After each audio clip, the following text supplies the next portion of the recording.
रेशम, जो कि एक गर्भवती है। उसकी डिलीवरी का टाइम हो चुका है। उसकी सास लीला उसे अस्पताल ले जा रही है। बस बस पहुंचने वाले हैं, हमारा नन्हा चिराग आने वाला है। तभी सामने टूटी हुई सड़क आती है। लीला ऑटो वाले को बोलती है, बेटा मेरी बहू का अस्पताल पहुंचना बहुत जरूरी है, तो बस चल अभी।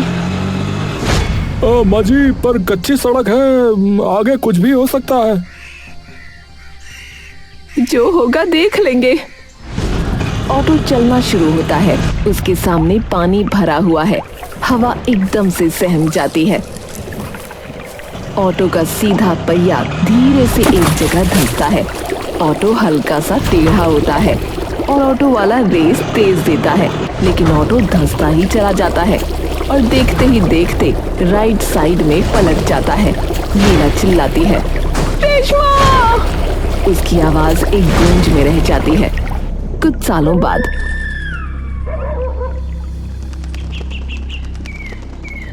धूल और बड़े गड्ढों से भरी एक कच्ची पक्की सड़क। रमेश अपने साफ ऑटो रिक्शा हीरो को चला रहा है। रमेश थका हुआ पर ईमानदार दिखता है। रिक्शा एक बड़े गड्ढे में गिरकर जोर से हिलता है। रमेश उसे खींचने के लिए पूरी जान लगा देता है। रिक्शा के इंजन का जोर से घासना और हिलने की आवाज आती है। रिक्शा मुश्किल से गड्ढे से निकला। तभी रमेश को पीछे एक किसान दिखाई देता है, जो सिर पर ताजी सब्जियों की टोकरी लेकर जा रहा है। अरे ऑटो वाले, जरा आहिस्ते चला, तुझे दिखाई नहीं दे रहा है क्या? रमेश थोड़ा धीमे चलने लगा, लेकिन एक और छोटा गड्ढा आते ही रिक्शे को फिर से झटका लगा। किसान का पैर फिसल गया। उसके सिर से सारी सब्जियां उछलकर गंदे पानी और मिट्टी वाले गड्ढे में गिरी। अरे हाय राम, अरे ये क्या कर दिया? अरे मेरी आज की सारी कमाई मिट्टी हो गई। अरे ये टूटी सड़क रोज किसी न किसी का घाटा करती है। बेड़ा गर्क हो इस सड़क का। रमेश को बहुत बुरा लगा। वो रिक्शा से उतरकर किसान से माफी मांगने लगा। माफ कर दो काका, मेरा ऑटो काबू में ही नहीं आया। इस रास्ते पर तो देखो ना। अरे छोड़ दे बेटा, छोड़ दे, तेरी गलती नहीं है। ये सड़क नहीं, ये तो गांव की टूटी किस्मत है रे। कौन बनाएगा इसे? रमेश उदासी से सर झुका लेता है। तभी दूर से एक बड़ी स्कूल गाड़ी आती दिखती है। जैसे ही वो टूटी सड़क का हाल देखती है, वो बिना रुके गोल घूमकर वापस शहर की तरफ मुड़ जाती है। आज फिर से परी, मेरी बेटी स्कूल नहीं जा पाएगी। उसका एडमिशन अच्छे स्कूल में कराया, पर ये रास्ता सब खत्म कर रहा है। रमेश रिक्शा पर हाथ मारता है। उसके चेहरे पर गुस्सा नहीं, बल्कि एक पक्का इरादा दिखता है। नहीं, अब बस। ये सड़क आज ही टूटी है, पर कल नहीं रहेगी। धूल और बड़े गड्ढों से भरी सड़क से थोड़ा दूर एक बड़ा टेंट लगा है। नेताजी नक्कड़ सिंह और ठेकेदार मोटू राम मेज पर बैठकर समोसे खा रहे हैं। दोनों बहुत खुश दिखते हैं और तेज आवाज में बात कर रहे हैं। झाड़ियों के पीछे छिपा रमेश सब सुन रहा है। अरे वाह नेताजी वाह, इस समोसे का मजा ही कुछ और है, जब जेब में लाखों का नया ठेका हो। और ठेका किसका है? उसी टूटी सड़क की छोटी मोटी मरम्मत का। मैंने कहा था ना, जहाँ टूटी सड़क वहीं सोने की बारिश। अरे आपकी बुद्धि को प्रणाम नेताजी। हर 3 महीने में सड़क को थोड़ा और खराब करने का प्लान कमाल है। बेचारे गांव वाले सोचते हैं कि बारिश से टूटी, पर असल में तो ये हमारी मेहरबानी है। हाँ बिल्कुल, सड़क पूरी बन गई तो हमारा धंधा चौपट। इसे हमेशा बनने वाली है वाली हालत में ही रखना है। जो गरीब लोग हमें पैसा नहीं देते, उनके लिए यही सही है। मोटू राम और नेताजी नक्कड़ सिंह दोनों जोरदार ठहाके मारकर हंसते हैं। उनकी हंसी की आवाज दूर तक गूंजी। अरे कल वो रिक्शा वाला रमेश, अरे बहुत परेशान दिख रहा था वो। बेचारा ऑटो लेकर गांव से बाहर ही नहीं निकल पा रहा। रमेश वो सीधा साधा आदमी, अरे उसे लगता है कि ईमानदारी से काम चलता है।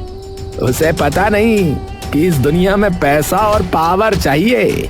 वो रिक्शा चलाता रहे और हम पैसे गिनते रहे। रमेश का चेहरा झाड़ियों के पीछे गुस्से से लाल हो गया। उसकी मुट्ठियां भिंच गईं। उसे अपनी बेटी परी और सब्जियां गंवाने वाले किसान की याद आई। जानबूझकर करते हो तुम लोग, गांव वालों को तंग कर रहे हो, हमारी मजबूरी पर हंस रहे हो। अब तुम्हारी इस भ्रष्टाचार की इमारत को मैं अपने रिक्शे और हाथ की मेहनत से तोड़ूंगा। रमेश बिना आवाज किए वहां से मुड़ता है और गुस्से में तेज कदमों से गांव की तरफ बढ़ता है। उसकी आंखों में अब उदासी नहीं बल्कि बदला और संकल्प है। रमेश गुस्से और तेज रफ्तार में गांव के बुजुर्ग चाचा जुगाड़ू की पुरानी हवेली के पास पहुंचता है। चाचा जुगाड़ू एक पेड़ के नीचे आराम से लेटे हुए बीड़ी सुलगा रहे हैं और अपने पैर से एक पुराने रेडियो को हिला रहे हैं। चाचा, अरे चाचा, आप यहाँ आराम कर रहे हैं और उधर शहर वाले भ्रष्ट नेता हमारा जीना आराम कर रहे हैं। अरे रमेश, अरे जरा सांस तो ले ले, है बीड़ी पिएगा क्या? अरे अरे चाचा, नहीं चाचा नहीं, बीड़ी नहीं। अरे इससे तो कैंसर होता है। क्यों पी रहे हो आप ये? बल्कि मुझे तो अभी गुस्सा आ रहा, सच बता रहा हूँ, क्योंकि उस मोटू राम और नेताजी ने जानबूझकर सड़क खराब रखी है। हमारा सारा धंधा चौपट हो गया। हैं? गुस्सा? अरे गुस्सा तो हलवा है बेटा, हलवा। ताकतवर लोगों को गुस्सा नहीं, हंसी चाहिए होती है, हंसी। तू कोई ऐसा काम कर कि उनकी अकड़ टूटे और दुनिया हंसने लगे। अरे पर क्या करूं चाचा, हमारे पास तो सिर्फ ये टूट फूट वाला ऑटो है और वो करोड़ों के ठेकेदार है। ऑटो? अरे ऑटो ही है तेरा जवाब बेटा, और मेरा देसी नुस्खा। कहाँ गया? हाँ सुन, मेरे दादाजी जो गांव के सबसे बड़े जुगाड़ू थे, उन्होंने इस डायरी में एक नुस्खा लिखा था, समझा? ये देख, एक खास पौधे से निकलने वाला चिपकाऊ गोंद है। गोंद? अरे गोंद से क्या सड़क बनेगी क्या? अरे चाचा क्या मजाक कर रहे हो चाचा? लग रहा है बीड़ी फूंक फूंक के आप खुद फूंक गए हो।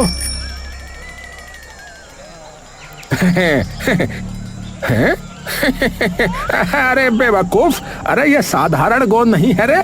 ये गोंद जब गांव की मिट्टी और पत्थर के साथ मिलता है तो वो सीमेंट को भी फेल कर देता है। हाँ, अगर तुझे नेताजी को करोड़ों का नुकसान पहुंचाना है तो इस गोंद का इस्तेमाल कर बच्चा। क्या?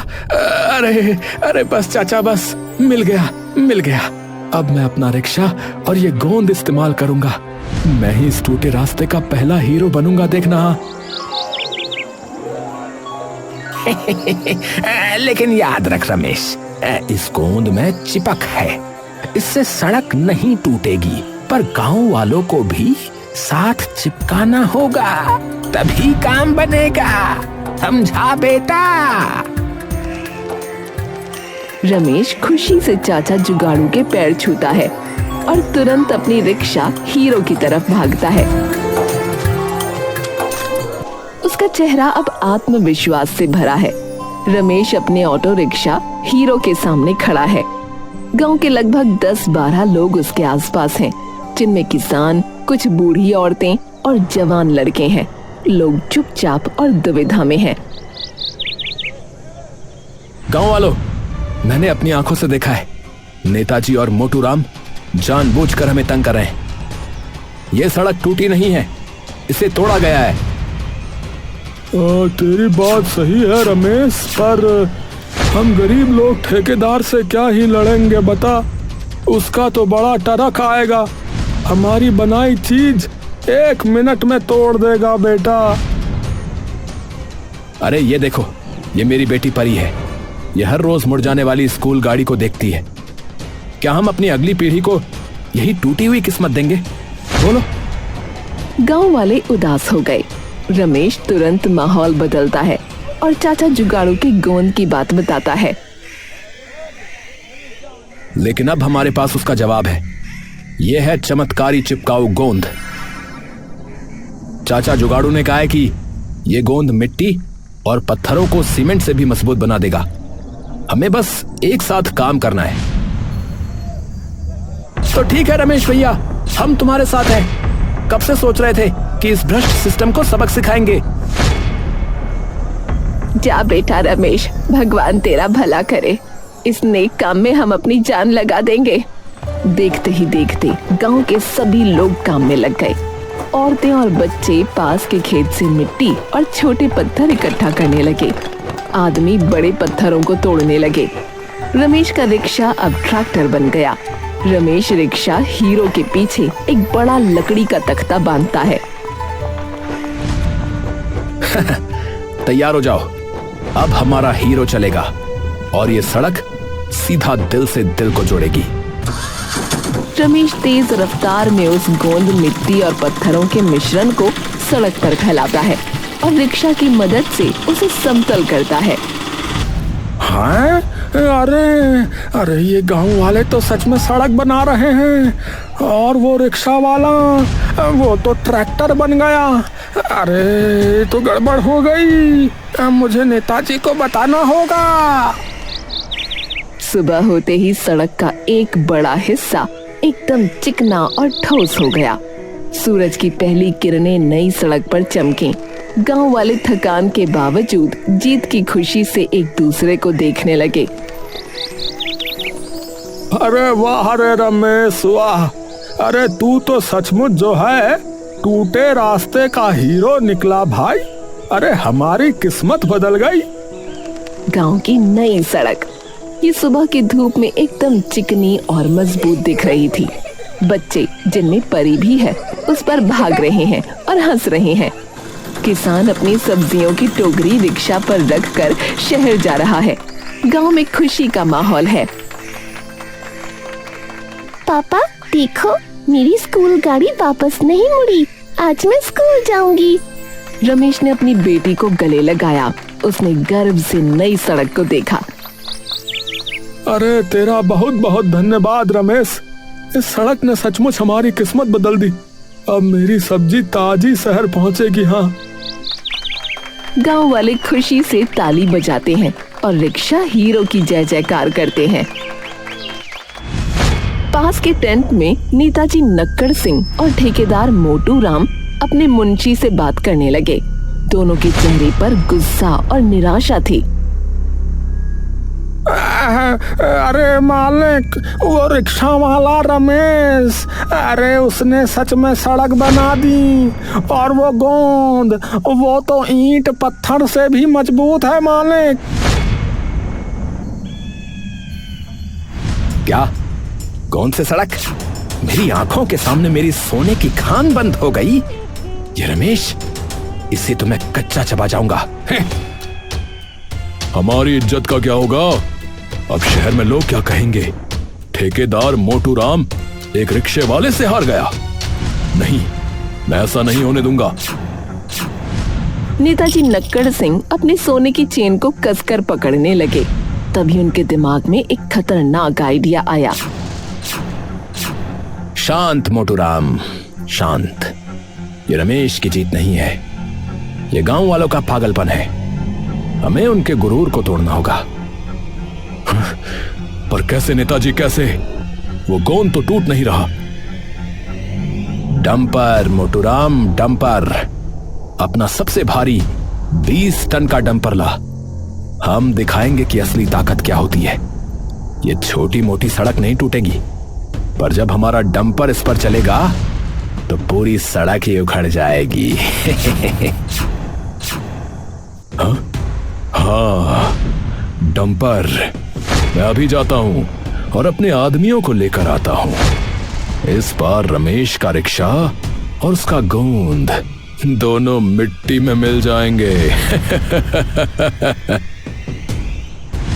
नेताजी नक्कड़ सिंह अपनी जेब से एक नोटों की गड्डी निकालते हैं और मुंशी को कहते हैं,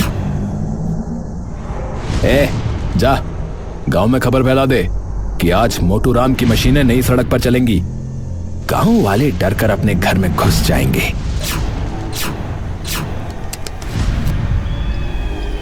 और हाँ, ध्यान रखना कोई बीच में नहीं आना चाहिए।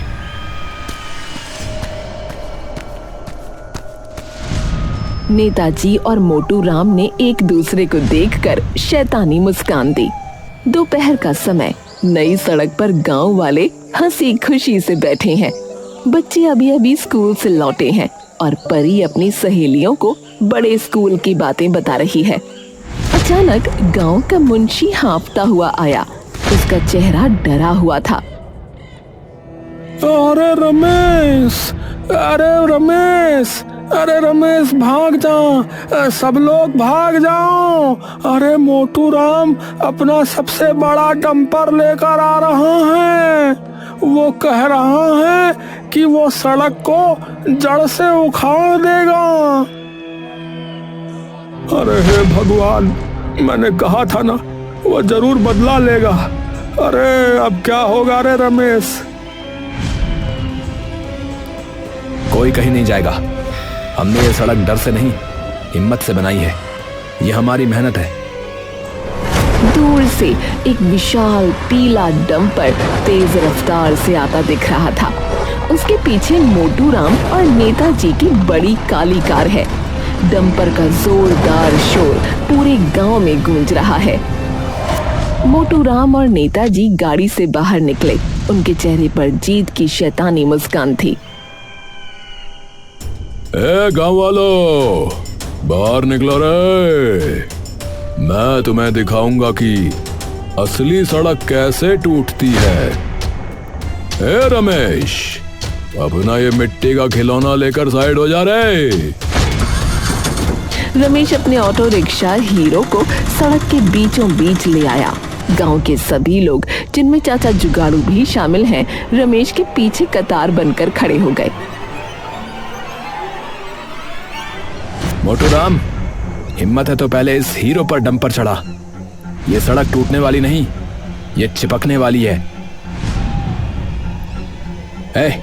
डंपर चला रे, रमेश को कुचल दे। आज इस गांव को पता चलना चाहिए कि बॉस कौन है। बॉस। डंपर का ड्राइवर डरता है, पर मोटू राम उसे जबरदस्ती गियर डालने को कहता है।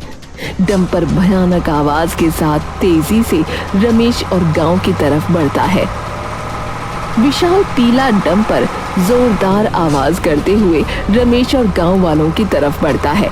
डंपर का ड्राइवर डर रहा है, पर मोटू राम उसे चलाए जाने का इशारा करता है। रमेश और सभी गांव वाले डर के मारे अपनी आंखें बंद कर लेते हैं। खत्म कहानी। ये ले रमेश, तेरी सड़क का अंतिम संस्कार। देखा, ताकत किसे कहते हैं, देखा। तभी उनके सामने एक बूढ़ी औरत आकर खड़ी हो जाती है। ये कोई और औरत नहीं, लीला है, जिसके साथ कुछ समय पहले एक हादसा हो चुका था। इस सड़क के लिए लीला बोलती है, तुम लोग अब कुछ नहीं कर सकते। ये सड़क अब और हादसे नहीं करने वाली, क्योंकि इसका सफर यहीं तक का था। इस सड़क की वजह से कई लोग अब इस दुनिया में नहीं है, जिसमें मेरी बहू और मेरा नन्हा पोता भी शामिल है। लेकिन अब इस सड़क को देखकर लगता है जैसे ये लाचार हो गई है, भीख मांग रही है, और अब हम इसे ये भीख नहीं देंगे। अरे अरे, क्या सुन रहा है इस बुढ़िया की? चला डंपर इस सड़क पर। डंपर सीधा रमेश की बनाई हुई नई सड़क पर तेज रफ्तार से चढ़ा। एक पल के लिए सब कुछ शांत हो गया। रमेश ने लीला का हाथ खींचकर उसे साइड में किया। फिर टायरों के जोर से जमीन पर चिपकने की अजीब सी आवाज आई। चिपक टस। अरे अरे ये क्या हुआ? मोटूराम, तेरा डंपर हिल क्यों नहीं रहा रे? पता नहीं नेताजी, पता नहीं, मैंने तो पूरी ताकत लगाई। अरे ये तो जाम हो गया। रमेश ने धीरे से अपनी आंखें खोली। उसने देखा कि डंपर वहीं का वहीं खड़ा रहा। वो खुशी से उछल पड़ा।